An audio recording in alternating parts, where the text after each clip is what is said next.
This is CGTN, China Global Television Network.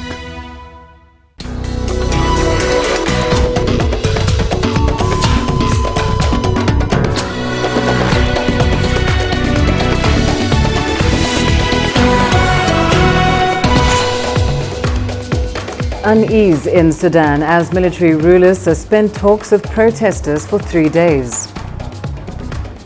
Global efforts to curb disease made tougher by rising violence against health workers.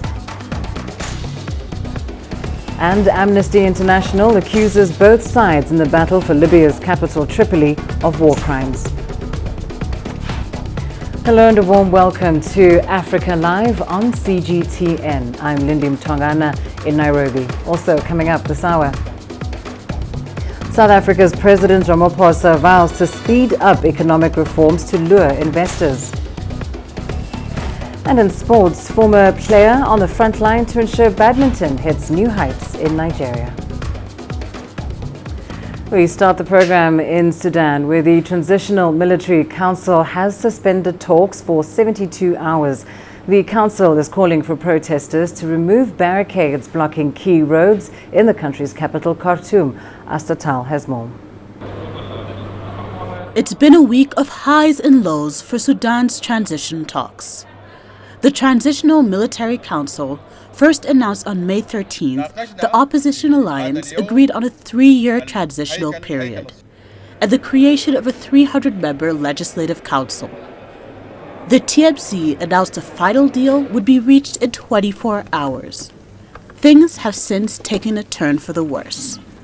The head of the TMC announced a 72-hour suspension of talks between the opposition alliance. Therefore, it is our responsibility in front of God, our people, our army, and our revolution to decide the following: halting negotiations for 72 hours so as to create the correct climate to continue the agreement, removing all the barricades outside the sit-in zone. Barricades have become a major sticking point of contention between protesters and the TMC. Live ammunition was allegedly used by police and rapid support forces, killing protesters. An army general was also among the casualties of the May 13th protest. The TMC then announced it'd be opening an inquiry into the deaths of protesters and the alleged use of live ammunition shooting at each other, with some accusing third parties of infiltrating the protest. The protesters are aware of the hidden third party attempting escalations and provocations. Everyone is aware. Removing barricades does not justify firing a gun. This is directed to the military council. We will not be able to find who fired the guns, and it is not our responsibility to find whoever fired the gun, but you have to bring us the person who did. The escalation in violence marks a turn in the demonstrations, which had been mostly peaceful. While both the TMC and the opposition alliance had reached an agreement on some aspects of the transition, major sticking points remain. Among them is the makeup of the Sovereign Council, the body charged with making key decisions in the transition period. The TMC is pushing for a military-led majority, while the opposition looks to maintain a civilian-led majority. Astatal, CGTN. Well, let's bring you more on this story. We're joined by CGTN's Adel Al-Mahraoui in Cairo. Adel, it seems a lot can change in just a day. Just yesterday we were on the brink of a deal, but of course now talks have been temporarily called off. What's the response from protesters regarding the suspension of talks?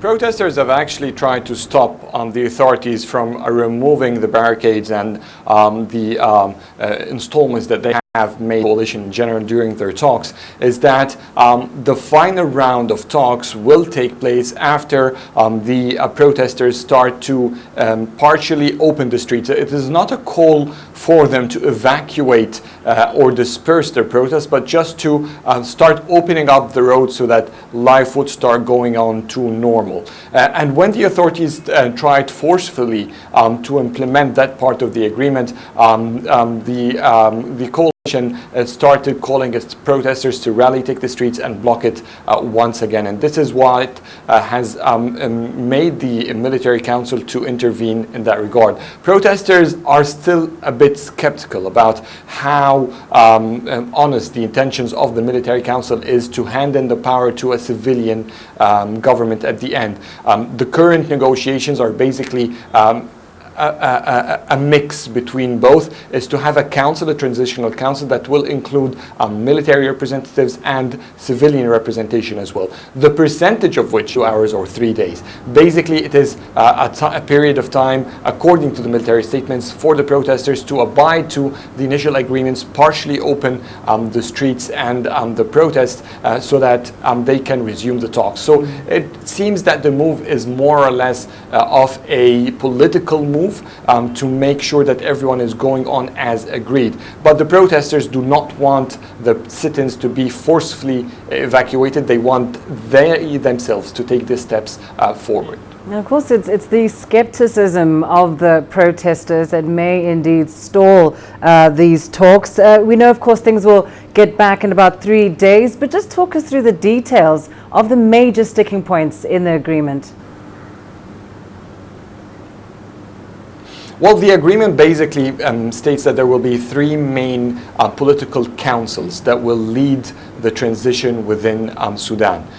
These councils will govern the country during that period. They will govern key issues like security, and they will also establish the foundations, the election foundations that will monitor upcoming elections and formation of future cabinets and presidential elections as well.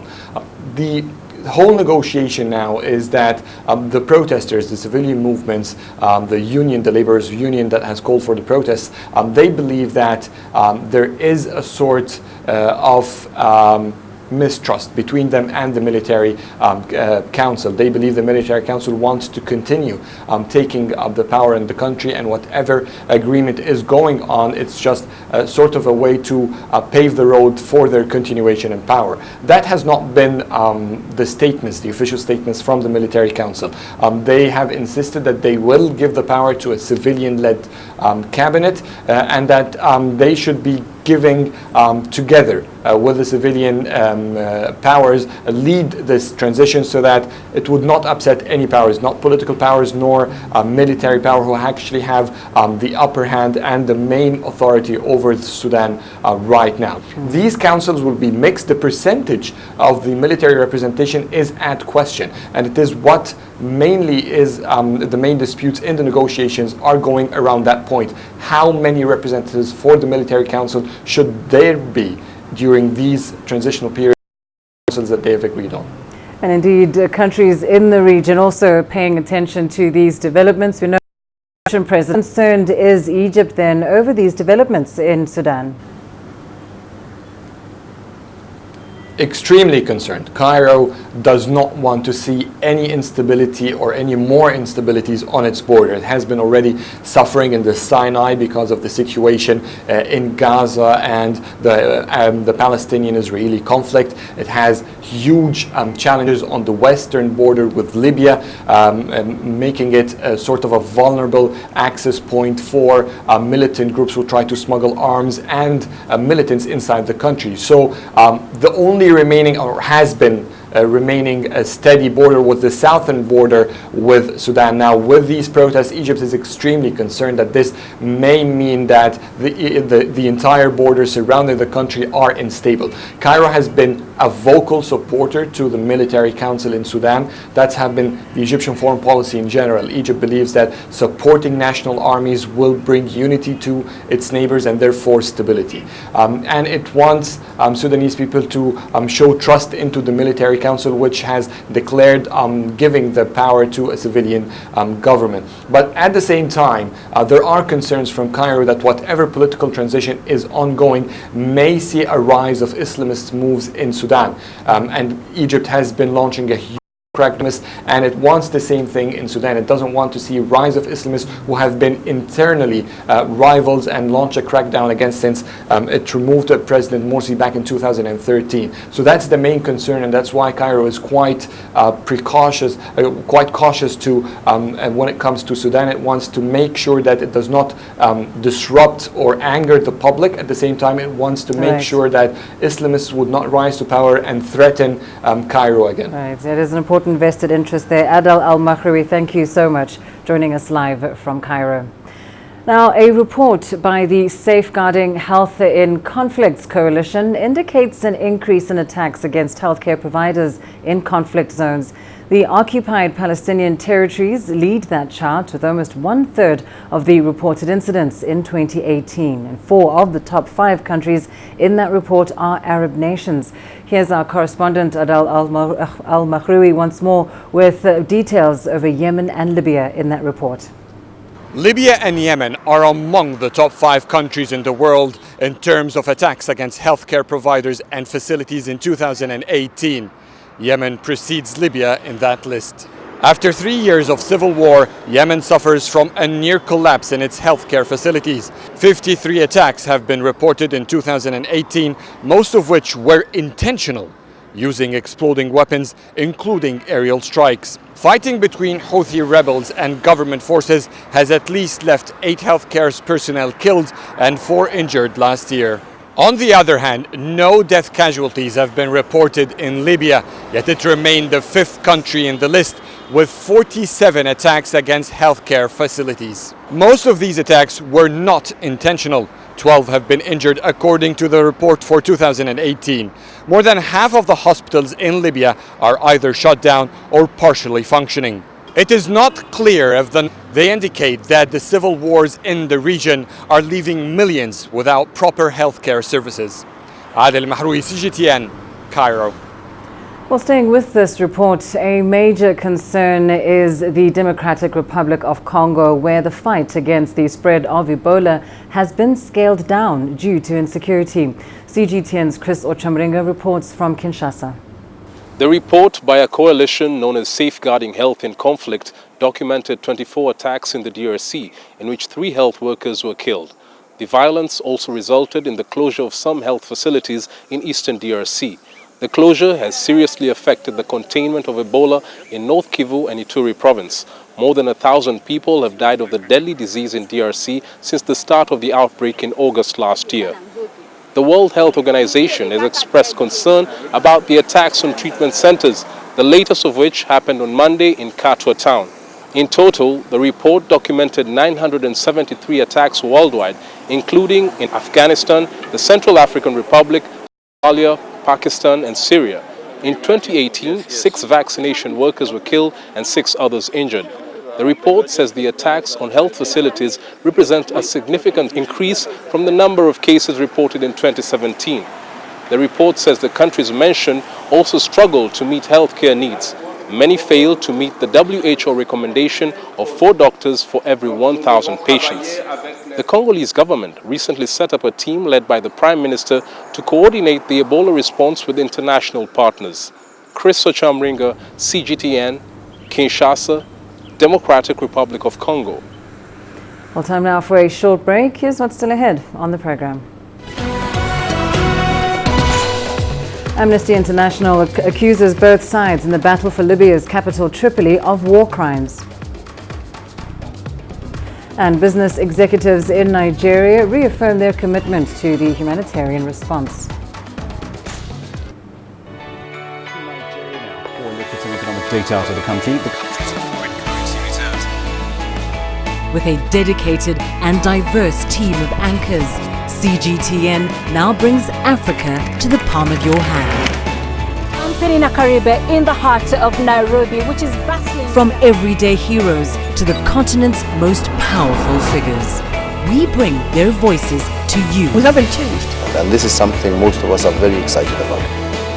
We bring you news that's changing perspectives.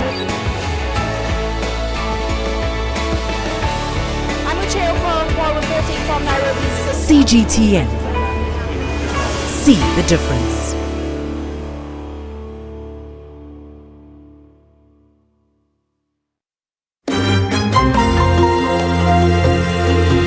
Africa Live. Find your voice.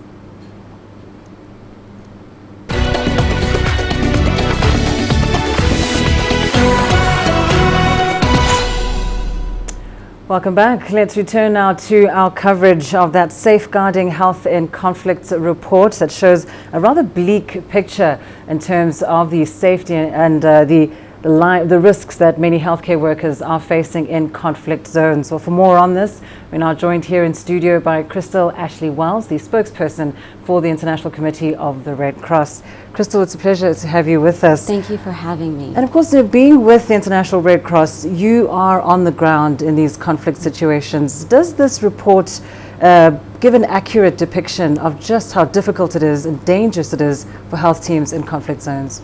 It does. The numbers are depressing, but they're depressing because they're not hard to believe. At the International Committee of the Red Cross, for example, between May 2016 and May 2018, we documented more than 1,200 attacks against healthcare workers and healthcare facilities in 16 countries. So it's not hard to imagine more than 900 like this report documents. And I think the other thing to take away from this report is truly what a global issue this is. It mentions airstrikes and shelling on hospitals in Yemen and Syria, but it also mentions armed men barging into healthcare facilities, hospitals, for example, in the Central African Republic, shooting within the hospital, forcing patients to flee. So I think, in addition to the numbers, what this report raises is that conflict zones across the world and situations of violence all over the world really are seeing this as an issue, and it's certainly something that we at the International Committee of the Red Cross see in our work. We see it in terms of observing hospitals that we support being attacked, but also our own staff.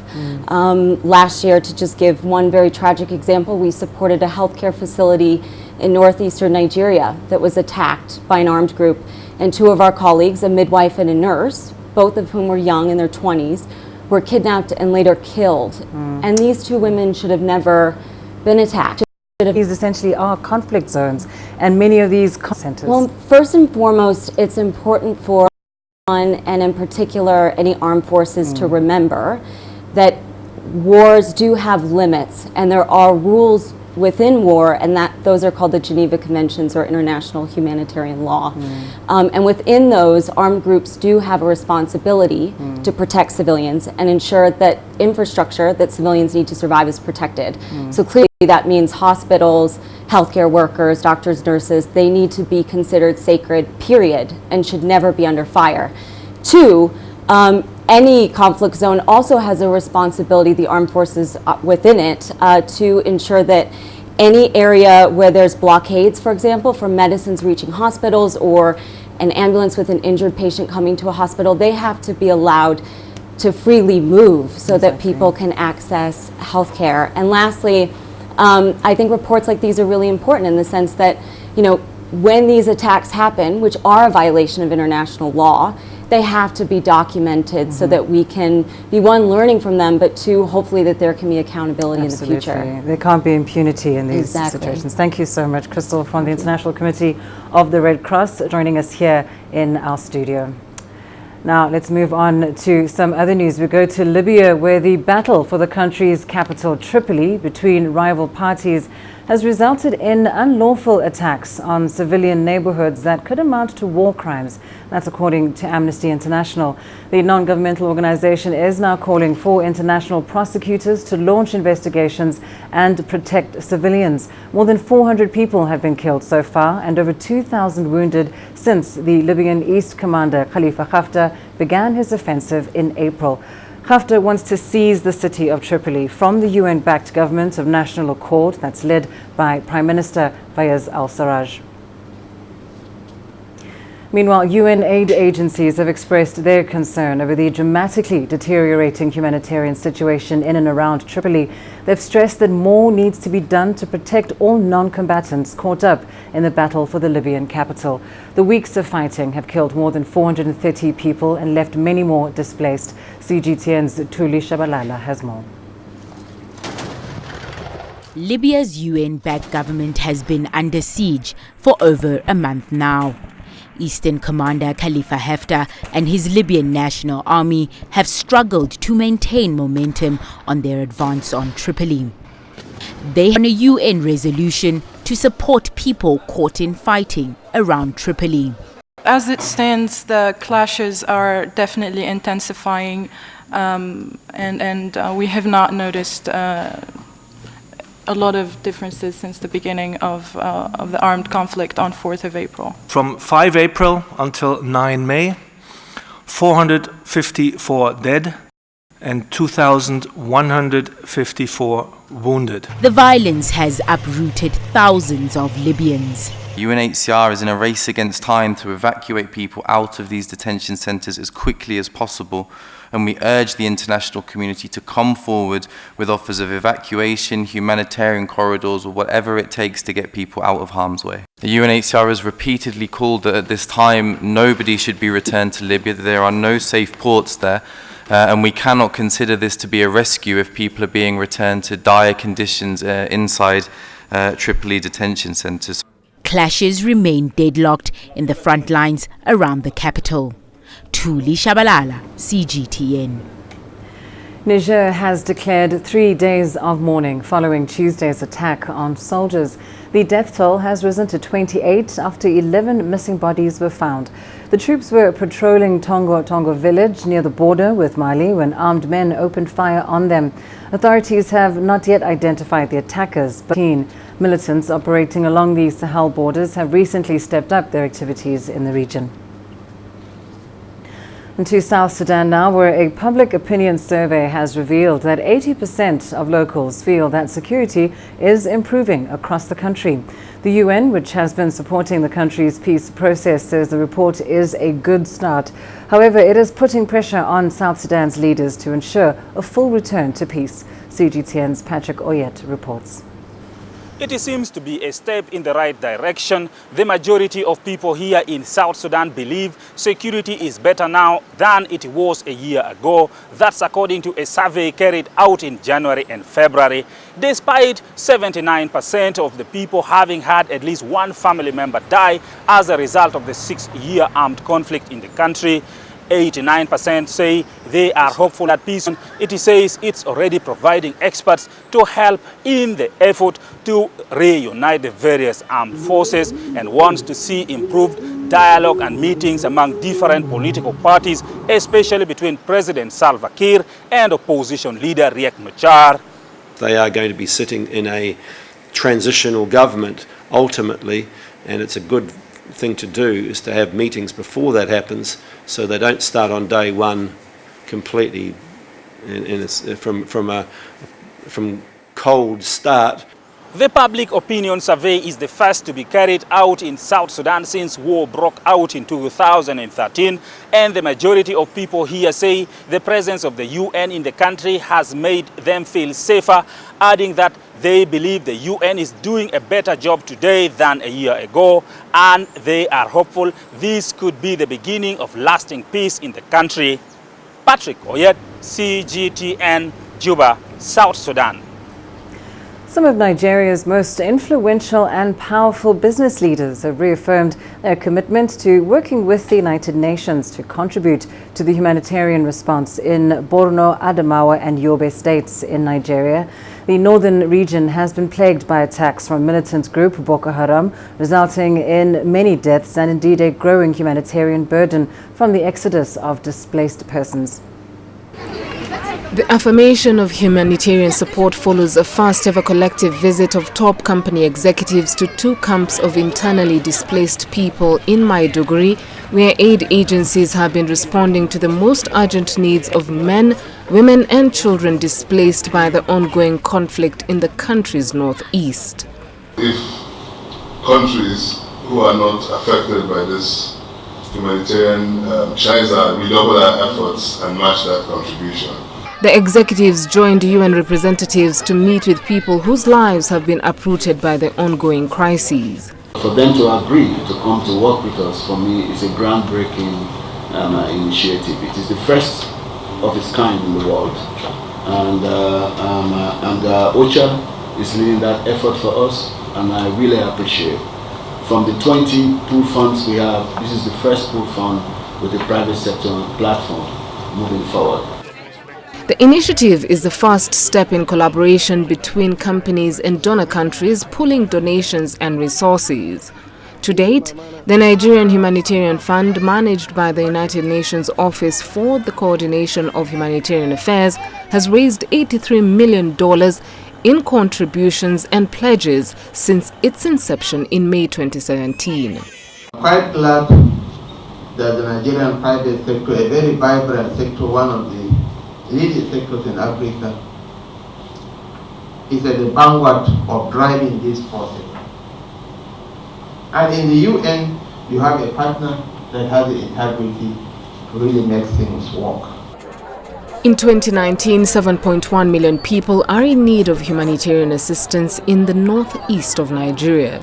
In total, 1.8 million people are internally displaced, and new displacements continue due to insecurity. Beryl Oro, CGTN.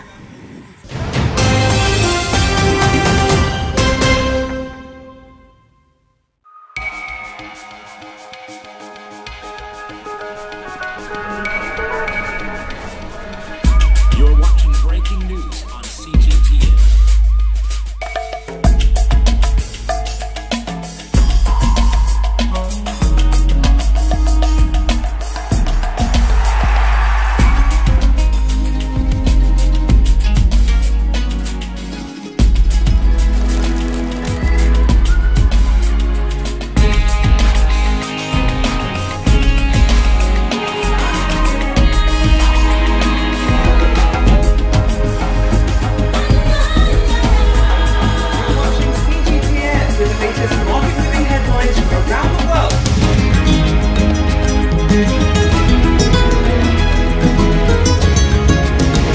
Welcome to the world today on CGTN.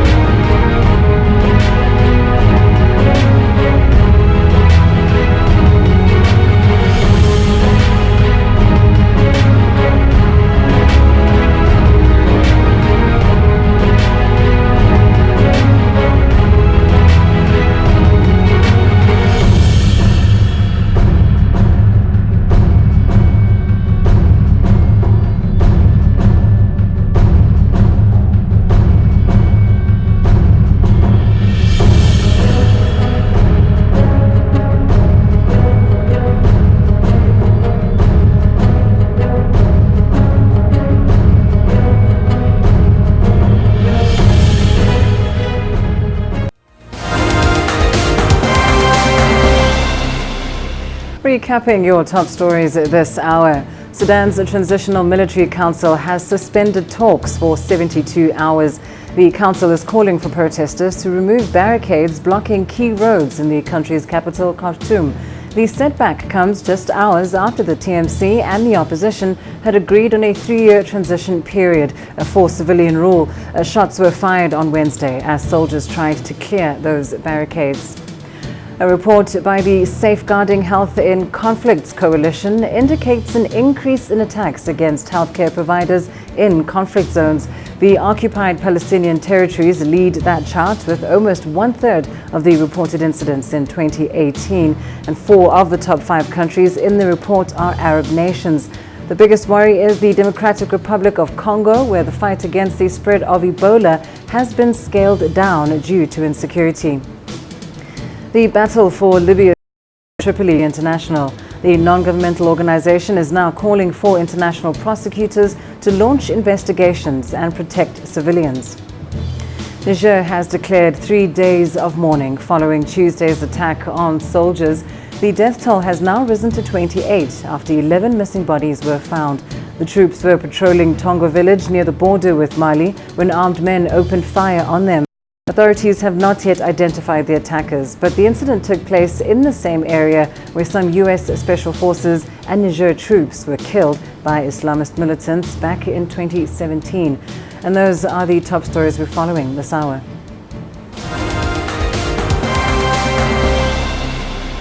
Coming up in your business news. South Africa's President Ramaphosa vows to speed up economic reforms to lure investors. And Huawei executives unfazed by US restriction threats.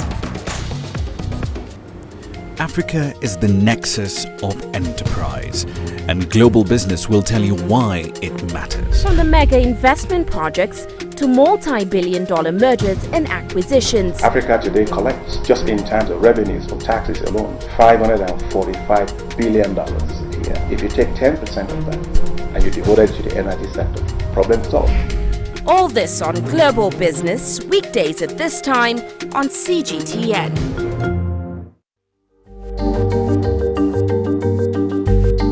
Africa Live. Find your voice.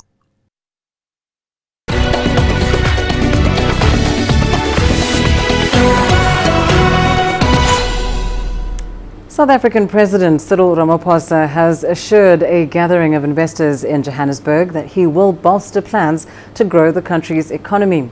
Ramaphosa says his African National Congress-led government will speed up economic reforms to move South Africa out of a low-growth economic scenario.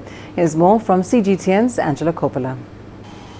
Cyril Ramaphosa will be inaugurated as South Africa's fifth president on the 25th of May. His new cabinet will have to get to work quickly to turn around a decade of low growth, corruption and escalating unemployment. What we will be seeking to do is to come out with an institutional framework that is going to serve our country best, our economy well, and ensure that we focus on economic growth. The key problem that we face as a country is low economic growth. Ramaphosa assured investors in Johannesburg that all is being done to fix beleaguered power utility Eskom. He also addressed concerns over policy uncertainty, which had left many nervous. We are now going to focus on implementation, and I've been saying I don't want to hear any excuses from anyone. The plans are there, things must be done, and we must focus on what needs to be done without any excuses. But it's not going to be a quick fix. South Africa recorded a 0.8% growth rate in 2018 and is expected at around 1.2% this year. I think politically it's about gradualism. Commercially and private sector it's expectation of Big Bang. I think we'll get somewhere in between. The next 3 to 4 years will set the tone for the future developmental trajectory and growth ultimately of South Africa for the next generation. It's imperative that there are some early wins, think 100 days. Size of cabinet is a good indication.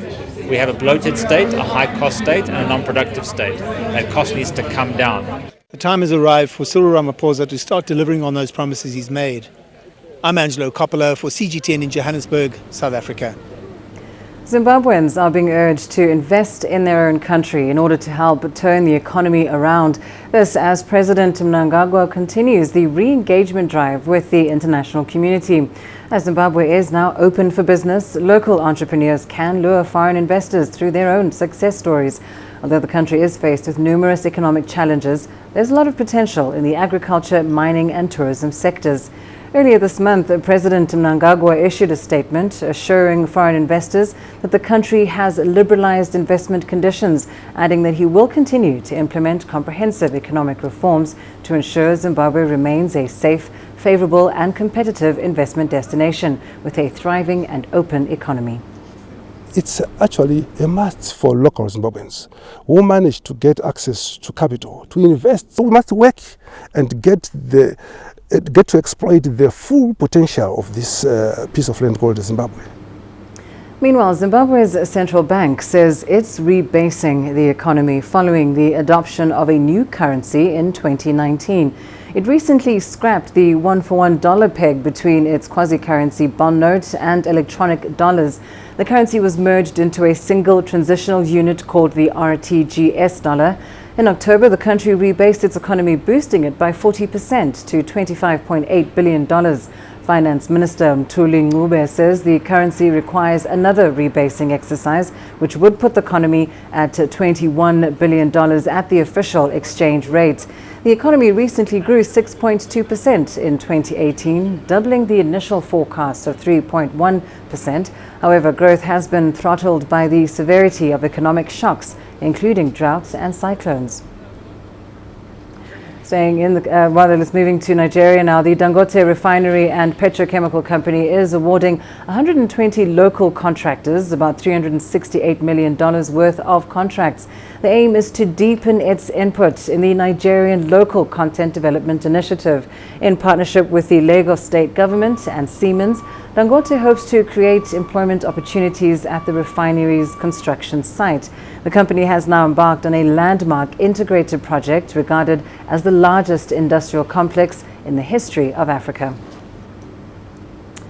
Uganda says its national carrier is ready for its first commercial flights after securing routes in the region. 2 passenger planes ordered from Canadian manufacturer Bombardier arrived in the country in April. The deliveries are part of the country's efforts to revive Ugandan Airlines after 17 years without a national carrier. CGTN's Isabel Nakiria reports from Kampala. Uganda Airlines will be taken to the skies in 2 months. The country has secured 7 destinations within the region for its commercial flights, subject to further certification from airports. The routes include Mogadishu, Dar es Salaam, Mombasa, Bujumbura and Juba. We're now talking to the different airports where we'll be flying to give us the approvals that we need to land there. We're recruiting. We've done the first phase of recruitment. The aircraft are now undergoing the final phase of certification from the Civil Aviation Authority. Uganda Airlines joins the aviation industry at a time when many regional routes have been struggling to stay profitable. The government says it will support its carrier. We shall prioritize our airline, we government officials.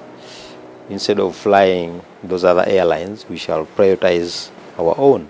There has also been concern about high fares on routes within the region run by many companies. Uganda Airlines says its ticket prices will be competitive. We've done a benchmarking with all the airlines in the region that fly to the points where we'll be going on our schedule, and our fares will be affordable. At the same time, they will be good enough for the airline to keep flying.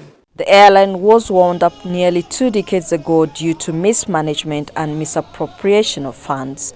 The new management says it will not make the same mistakes. Uganda says it's ordered 2 more CRJ 900 aircrafts and 2 jetliners expected in the country by 2021. It's hoped Uganda Airlines will ease travel within the region and boost tourism as well as business. Isabel Nakiria, CGTN, Kampala. In international news, President Trump has signed an executive order declaring a national emergency. He aims to bar U.S. companies from using telecommunications equipment made by firms posing a national security risk. Our reporter Jim Spellman has more from Washington. The administration says this order is, quote, company and country agnostic, but it is widely perceived to be aimed at Chinese tech giant Huawei, a major player in 5G technology. This executive order will effectively ban telecommunications gear made by companies owned or controlled by, quote, foreign adversaries, arguing this gear could be used to steal sensitive data or be used in hacking attacks. According to the executive order, this equipment, quote, augments the ability of foreign adversaries to create and exploit vulnerabilities in information and communications technology or services with potentially catastrophic effects, and thereby constitutes an unusual and extraordinary threat to the national security, foreign policy, and economy of the United States.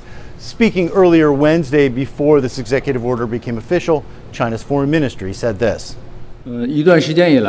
For some time, the U.S. has been abusing its state power and leaving no stone unturned to deliberately smear and suppress specific Chinese companies. It is neither glory nor justice. The world has been clear about their motives. We urge the U.S. to stop cracking down on Chinese companies on the pretext of security issues and to provide a fair, equitable, and non-discriminatory environment for Chinese companies' operation in the U.S. The U.S. government is already banned from buying some Huawei gear. The company is suing the U.S. over that ban, arguing their equipment is safe and that the U.S. has failed to present any evidence that the company poses a security risk. The Trump administration now has 150 days to put together the rules on how this executive order will be implemented, including what countries and companies are on the list. Interim rules could go into effect at any time. Jim Spellman, CGTN, Washington. Well, Huawei is considered a global leader in the latest 5G technology, and experts say this may have prompted the US and a few of its allies to view Huawei's expertise as a security concern. But is the company's 5G network really a threat, or are these nations merely concerned that a foreign organization is about to lead the next digital revolution? Let's take a closer look. World's biggest economy versus a private telecom company. Many consider this a lopsided battle. A concerted U.S. campaign to target Huawei, the telecom giant, which promises to transform lives through technological advancements. Hours after the U.S. president signed an executive order effectively banning American companies from using Huawei's 5G network. Huawei issued a statement calling the restrictions unreasonable and which infringe upon its rights. It asserted that Trump's decision would only hinder development of 5G technology in the U.S. Earlier, the company had also discounted fears of any adverse impact on this revenue. I can say that our position in this regard is consistent. Our business in the United States is not that big. Due to our global operations, any change in one country has little impact on our global business. The U.S. and a few other nations believe that Huawei poses a security threat, a charge which many experts say is not supported by evidence. MIT Media Lab founder Nicholas Negroponte has also questioned these accusations, calling Trump administration's Huawei policy a geopolitical move. But the company is still willing to address all concerns of foreign governments by offering to sign a no-spy agreement, while vehemently denying that its work poses risks of espionage. In the mobile phone arena, Huawei is currently the largest Chinese vendor by volume and the number 2 worldwide by sales, just behind Samsung. They produce some of the most advanced chips in the world, including those in mobile phones and AI processors. On Wednesday, it unveiled a domestic artificial intelligence database named GulfDB, which combines data and intelligence and embeds AI capabilities in distributed databases. Well, the jewel in the Huawei's crown, it seems, is the company's preeminence in 5G technology. In January, the company launched the world's first Accord chip specifically designed for 5G base stations. Huawei says the chipset called Tiangong will support simplified 5G networks and large-scale network deployment around the globe. It's also launched its first 5G modem, known as Balong 5000, which it claims is the world's most powerful modem. As U.S. try to block Huawei's rise, the company has secured over 30 foreign commercial 5G contracts, shipping over 25,000 5G base stations globally. According to tech experts, 5G is indispensable to developing the technology of the future, so a blocking campaign is bound to fail. With Nyan Seth and Yang Zhao for CGTN. Well, time now for a short break. Here's what's still ahead on the program. Coming up, a local community battles to save Madagascar's endangered Vohibola forest. The greatest journeys, the greatest sights, the greatest adventures.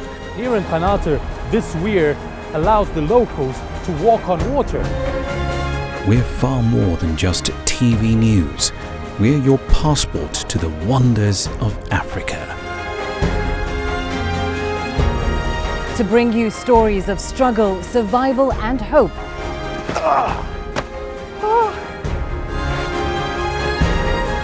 So let's explore.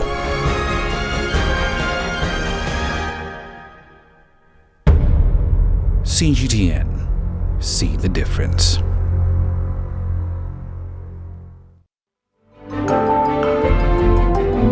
Africa Live. Find your voice.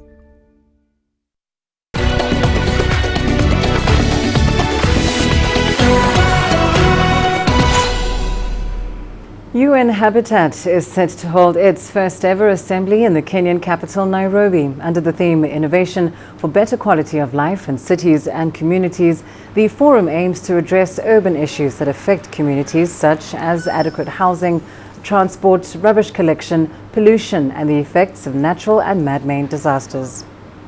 The member state meeting in the formal and plenary part of the assembly will agree on standards, will discuss on also pass resolutions and make key decisions and come up with a ministerial declaration which will set out how we can improve life in towns and cities and human settlement for everyone and especially the most vulnerable.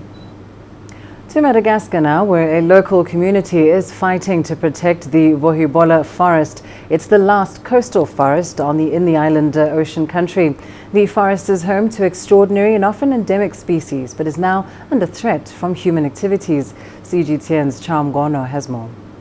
Located on the east coast of Madagascar, Vohibola is the last primary forest found in the region. The forest is home to some rare exotic creatures and acts as a major tourist attraction center. Scientists attribute the country's unique flora and fauna to its long seclusion from neighboring continents. Slash and burn farming and decades of logging has, however, destroyed the forest. This forest is 2,000 hectares, and 500 hectares have already been destroyed by either fire or loggers. Faced with increased threat to their livelihood, residents from surrounding villages have embarked on fight to protect what is left of the forest. There is no more rain. Water resources are becoming insufficient. The land is getting poorer. We're already struggling to water our crops. As soon as I heard that there was a forest to protect, I immediately ran to join the ranks of the rangers. Young people of my age must understand that it is important to save the forest. According to researchers, more than half of Vohibola's forest has already been wiped out. Members of an association protecting the forest have gone to court, blaming its deterioration on local authorities and rampant corruption. For the first time, we're taking local authorities to court for abuse of power, for destruction, the destruction of the forest, defamation and arbitrary arrests. Ecotourism is the backbone of Madagascar's $390 million a year tourism industry. Mtongana, CGTN. And coming up in your sports news up next. A former player on the front line to ensure badminton hits new heights in Nigeria. Africa, where champions are made, records are broken, legends are born. We're there for every goal, for every knockout, for every